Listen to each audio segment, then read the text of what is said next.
महत्त्वाची आहे। गुजरातला शिंक आली तरी मोदी शहा लष्कराचं विमान घेऊन जातात आणि मदत जाहीर करतात अशी टीका संजय राऊतांनी केली आहे। केंद्राचा महाराष्ट्रावरील द्वेष संकट काळामध्ये दिसून येतोय असंही राऊतांनी महाराष्ट्रातील पूरस्थितीवरून मोदींवर निशाणा साधत म्हटलंय। महाराष्ट्राविषयी त्यांच्या मनात जो द्वेष आहे तो या संकट काळात सुद्धा दिसतो। 10,000 कोटीची मागणी मदत म्हणून तात्काळ द्यावी हे शिवसेना पक्षप्रमुख उद्धव ठाकरे यांनी सांगितलं।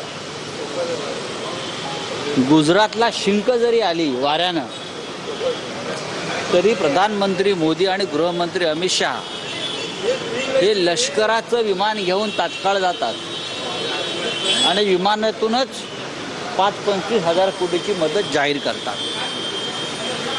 म्हणजे तुफान सिंगापूरला कुठेतरी असतं, मलेशियात असतं, पण लगेच इकडे गुजरातला मदत जाहीर करतात।